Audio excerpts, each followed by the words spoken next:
what I'd like to talk to you about today is where we are in this market. But when I say we, I don't mean the world. I mean the people in this market. How many people here are from Vancouver? Okay, most of you. And how many people live within 2 hours driving of Vancouver? Yeah, okay. So that works. So here's what I'm going to tell you. You have no excuse whatsoever, if you work and think, not to make $1 million or $2 million in this market in the next 5 years. No excuse. When I was thinking about what I was going to talk about, and I thought, well, you know, politics is in fashion, so I could talk about the terrible T's, Trump, Trudeau, and I'll talk about that a bit. But I want to talk about you, because ultimately Trump isn't going to make your mistakes. Ultimately, Trudeau isn't going to do your work for you. Your risk, your reward, different sides of the same coin, are really conveniently located. Conveniently located to the left of your right ear and to the right of your left ear. Be afraid of Trump. Be afraid of Trudeau, but be much more afraid of yourself. Don't look for Trudeau to make your fortune or Trump to make your fortune. Look to you to make your fortune. And I want to talk to you a little bit about how you do that, particularly how you do that if you have the good fortune to live in Vancouver. I would say that the biggest problem for Vancouver punters is the incredible proclivity of the Vancouver community to live on narrative as opposed to fact. You know, if you look at the junior business worldwide, by the way, I'm going to make you all sick before I make you well, so get ready. If you look at the junior industry worldwide, there's what, maybe 3,000 public companies? Something like that? You know, Australian, AIM, US, Vancouver, probably 3,000. And I would argue with you that probably 2,700 of them are valueless. If you merged every public junior in the world, one company now, Junior Explorco, okay? You're merging all these petty dreadfuls into one company. This company in a very good year would lose $2 billion. In a bad year, it would lose $10 billion. So what should you pay for this company? Should you pay 8 times losses? 12 times losses? In a good market, you might pay 15 times losses for this company. The point is that most of this stuff is flotsam and jetsam.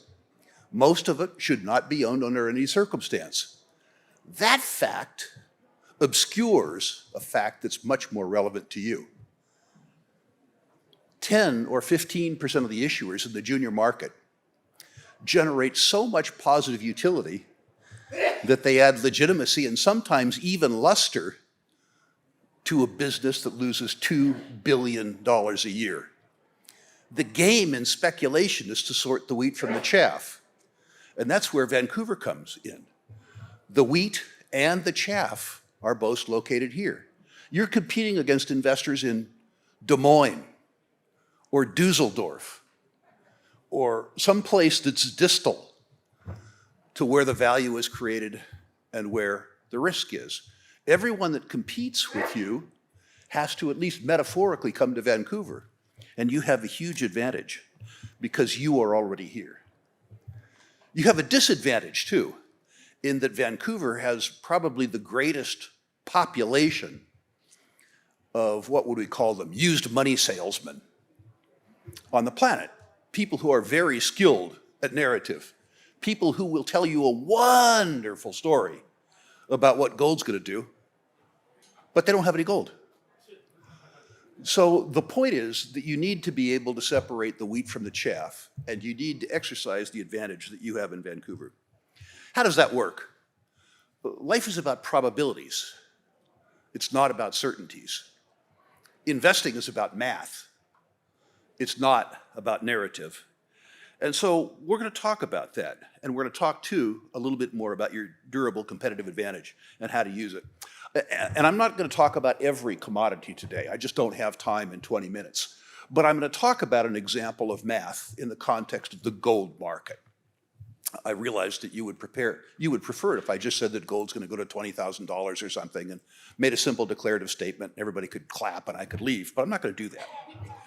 Gold traditionally has done well during periods of time when people are concerned about the purchasing power of their savings in fiat-denominated savings instruments. And I'm going to make the case for you that people have reason to be afraid.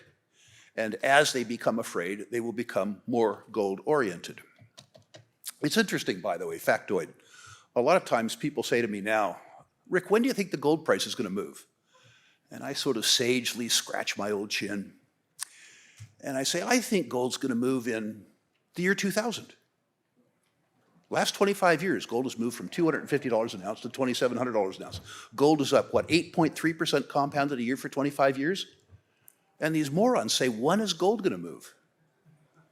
It's going to move over the last quarter century. I think it's going to move more going forward and faster, but that's a different question. People ignore the fact that gold has moved from $250 to $2,700 for some reason that's inexplicable to me. I guess it's the triumph of narrative over math. But let's get back to the math. Here's why an American should be concerned about gold. I don't have the same numbers for Canada, and I try not to insult governments in countries where I'm not resident, preferring to insult my own.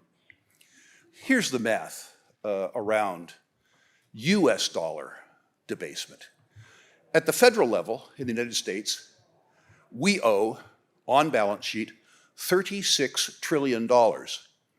You should write $36 trillion down just to see how big a number that is, because people's eyes glaze over when I use that number, $36 trillion. And that number, what we owe, grows by $2.5 trillion a year. Remember both of those numbers, because they're going to become important. Because as bad as those two numbers are, it gets much worse. Really, truly, much worse. I'm smiling because the alternative is, suicide or something. The off-balance sheet liabilities of the US government, the net present value of the off-balance sheet liabilities of the US government, by the way, if you want to picture those, me, they're old folks. Medicare, Medicaid, Social Security, military pensions, federal pensions. That number, not according to some fat, bald old libertarian, that number, according to the Congressional Budget Office, exceeds $100 trillion. Net present value of off-balance sheet liabilities, unfunded, exceeds $100 trillion. So add 36 trillion, terrible number, to 100 trillion, a worse number, and you get $136 trillion. Sorry, we're going to do some more math here. The Internal Revenue Service, funny how they call it a service, isn't it? Anyway, the Internal Revenue Service has suggested, and they would know this fact, that the net worth, aggregate net worth of American citizens, taxpayers, is $141 trillion. So here's the first math assignment. 141 trillion, which is what we're worth. 136 trillion, which is what we owe. Anybody want to tell me what's left over? $5 trillion. This is not narrative, this is arithmetic. And the inputs are not mine, they're the government's. But it gets worse. It gets worse. So the number is 141 on top, minus 136. Ugly sum, $5 trillion a year. It's a relevant sum for two reasons. Gross federal revenues in the United States before any expenditures happen to be $5 trillion. Happen to be $5 trillion. And if you add the sum of the increase in the deficit, which is that $2.5 trillion that we talked about before I made you sick, and you add to that the Congressional Budget Office estimate of the fact that the off-balance sheet liabilities of the US government increased by $2.5 trillion a year. Trillion, billion, three zeros, what the hell, right? The number that you get is that this $136 trillion debt increases by $5 trillion a year. 5 trillion is a convenient number for the speech because 5 trillion is the sum that was left over when you subtracted 136 trillion from 141 trillion. Does this make any of you wonder how this might work out over time? I gave a speech similar to this, I don't know, a couple of months ago, and somebody said to me, you know, Rick, it's been so for 20 years. That reminded me of the Hemingway talk. How does one go broke? Slowly, and then all of a sudden. The reason that I bring up all of this arithmetic, and the reason that I tie it back to gold, is it seems to me that there's two ways the United States has out of this problem. We could be honest, never done it before, but we could try. We could default. We could say to the bondholders, too bad, so sad, no money, strong letter to follow. We could say to folks like me, yeah, we realize you paid into Medicare, Medicaid, all that stuff all your life, but there's no dough left, you're not getting your money. Politically sort of challenging for the political class, you know? So what I think happens is what happened in the decade of the 70s when we had a similar but less severe problem. What I think happens is that we honor the nominal value of these obligations by inflating away the net present value of the obligation. In other words, some old codger named Rick Rule who gets paid, I don't know what they pay me, $4,000 a month for my Social Security or something, they'll continue to pay it, just like they did in the decade of the 70s. But the spending power that they pay me with will fall substantially, which is to say $4,000 in nominal money will buy me $700 or $800 worth of goods. We did this once before in the US. In the decade of the 70s, and I can see in the audience, there's a few folks old enough to remember this like me. In the decade of the 70s, according to the Office of Management and Budget, over 10 years, the purchasing power of the US dollar declined by more than 75%. Again, this piece of math is not from a cranky old libertarian. It's from the Office of Management and Budget. Not coincidentally, I would suggest, in that same period, the gold price went from $35 to $850 an ounce. Do not quote Rick Rule as saying in the next 10 years that the gold price is going to go up tenfold. That's not what I said. What I did say was that I believe that the purchasing power of the US dollar will fall substantially. And it will fall at a rate that is substantially greater than the interest yield on savings products like the US 10-year Treasury. At the beginning of the talk, you remember I said, the gold price traditionally has done well when people are concerned about the maintenance of the purchasing power of their savings. And in that context, with $136 trillion in net present value of liabilities, I think that the arithmetic suggests that you need to be substantially concerned. I don't know what the similar numbers are in Canada. My suspicion is, on a per capita basis, they're probably worse, but I don't know that to be the case. But it doesn't matter in a sense. The US market is 24% of the world's savings and investment market. One more little piece of arithmetic before I go on to something else. Gold is way, way, way underowned. JP Morgan Chase says that the market share of precious metals and precious metals related investments in the US market is about 1/2%, which is to say 1/2% of savings and investment assets in the US market are comprised of precious metals and precious metal securities. We haven't needed them as investors for the last 40 years in the US. We've had other stuff to do. The 4-decade mean market share of these assets, and this is an estimate, JP Morgan Chase doesn't have the numbers, but it's an estimate. Their estimate of the 40-year mean is 2%. So I'm not going to be one of these crazy rabid gold bugs who says, you know, the US Treasury market's going to go to zero, the US dollar's going to blow up, the US economy is going to go away, the dodo. It's not what I'm saying. I'm saying that we're going to have at least a reversion to mean. And if we have a reversion to mean, demand for precious metals and precious metals related assets, including penny dreadful gold mining stocks, quadruples. What do you think happens to price if demand quadruples? I think the increase is going to be pretty interesting. So I think that the case for gold isn't a narrative case. It's an arithmetic case. And I think it's an inescapable case. Let's add on 2 other layers. The first layer, as everybody in this room, I think, is painfully aware, is that the gold equities have lagged the gold price. If the gold price doesn't fall, there is likely a catch-up. We could call that a double bump. If the gold price does well, and more people become interested in gold stocks, which is normally the case, they come from a base that's cheap, even relative to gold. So what does this have to do with all of you? You know, this is all big math. This is the stuff of JP Morgan Chase and Goldman Sachs, and Trump and Trudeau. Well, not really. This is why you have no excuse not to make $1 million in the next 5 years. You have access. You're right here. 40% of exploration finance in the world takes place in Canada, about half of it in Vancouver, about half of it in Toronto, which is to say, on a global market, right here, within 10 blocks of where we're sitting, 20% of the transactions in the world takes place. You are competing against people, and you are in the epicenter. I was sitting in the back of the room back there. Admittedly, more people know me, maybe, than other people. Bob Dickinson, a legend, comes up, hands me a press release. What you can do living in Vancouver is you can walk into a coffee shop, or more probably a bar, and you can engage in a conversation with people who are responsible for 20% of the dollar volume of exploration that takes place in the world. People say to me, well, Rick, you can get in to see them because you're Rick Rule. Yes, I am Rick Rule, but it's a bullshit excuse, to be honest with you. These companies who are out here in the hall, they're paying $10,000 to be here to talk to you for 2 days. Do you think if you called them and went to see them at their office and they didn't have to spend $10,000 that they'd say no? I mean, give your head a shake.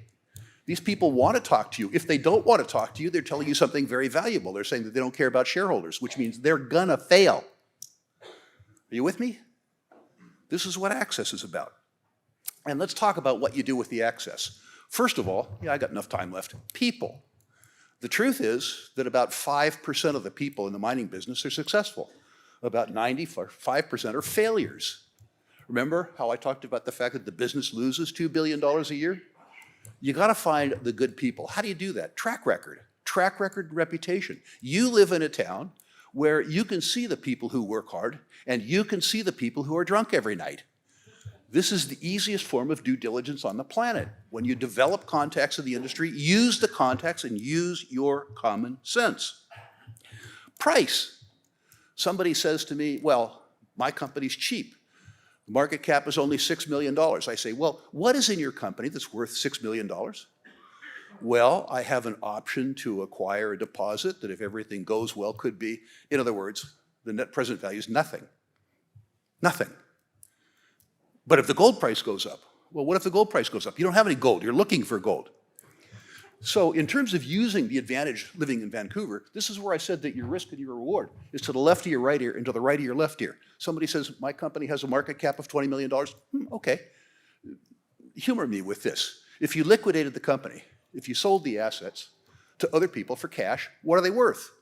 I'm not trying to say that you have to buy, dollar bills for dimes. I'm trying to say that at the beginning of the exercise, you want to be involved with people who have been serially successful, and you want a reasonable deal. If the market cap is $20 million and the assets are worth nothing, you're starting $20 million behind the 8 ball. What's the probability that you're going to make money starting $20 million behind the 8 ball? I'll give you a hint, more math. Okay. Zero.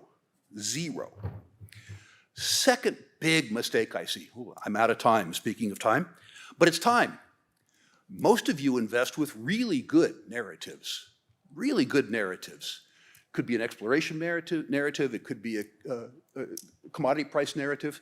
In my life, the shortest period of time that I've seen necessary to add value in a company is one exploration season, say 9 months. Much more commonly, if it's a commodity-related theme, the time frame is 5 months. 5 years. The idea that we invest in a 5-year narrative, but we have trauma holding stock over a long weekend, is problematic. If you assign yourself a problem where the answer comes to you in 18 months or 24 months or 36 months or 50 months, you need to understand that the project takes that much time to mature. Buffett says the 8th wonder of the world, but the first wonder of the financial world is compounding. And you can't compound if you have trauma holding stock over a long weekend. The final thing I want to visit with you about, very briefly, about is scale. One of the big mistakes in this town has been that people have invested in small mines. Wonderful narrative, wonderful narrative. We're going to use the free cash flow from this to build BHP without issuing more stock. Really seductive, never works. If you're going to take the risk in mining, big mine makes you big money, small mine makes you small money. Big mines have big risks, small mines have small risks. If you're going to take big risks, You want to make big money. So let's sum it up. Narrative, less important. Math and probability, very important. Your advantage is around probability. It's access. You live here. Use it. You either know who the good people are or you know how to know the good people. If you ascertain price, if you ascertain value before you worry about price, you're going to be ahead of the game. If you understand the size of the prize and you understand what it'll take to achieve the prize, you will be able to monitor it. You'll be able to monitor your investments much better than people in other places. As I said at the beginning, if you live here and you work hard, particularly because you're starting in a bear market when stuff is cheap, you have no excuse not to succeed in this business. They tell people when you do public speaking, you tell them what you're going to tell them, you told them what you told them, and then you ask them to do something. So I'm going to ask you to do something too. Anybody who cares what I have to say about natural resource investing can go to my website, ruralinvestmentmedia.com. And for free, I'll evaluate your natural resource portfolio. Not the stocks you want to buy, but the stocks you own. Write them down. I'll rank them 1 to 10, 1 being worst, 1 being best, 10 being worst. I'll comment on individual issues if I think my comments might have value. It's free. There's no obligation. Sometimes it's worth less than I charge. There's a complete money-back guarantee, by the way, since I don't charge you anything. But I look forward to communicating with you. And finally, one other thing. You can see I'm not in a suit and tie. I'm a walking advertisement for something called Battle Bank, which I think opens in April or May. If any of you are unhappy with your current bank, I think that's the whole crowd. If any of you remember your prime minister deciding if you did things incorrectly that your money and your bank account was his, consider Battle Bank. Believe me, if you as Canadians open an account in a US bank and Mr. Trudeau or Mr. Carney or whatever clown comes to run you next, and they try to freeze your account, you can imagine what my response might be to them. Ladies and gentlemen, thank you for turning up early Saturday. And as I say, you have absolutely no excuse not to make an absolute boatload of money in the next 5 years. Whether you do or whether you don't is all up to you.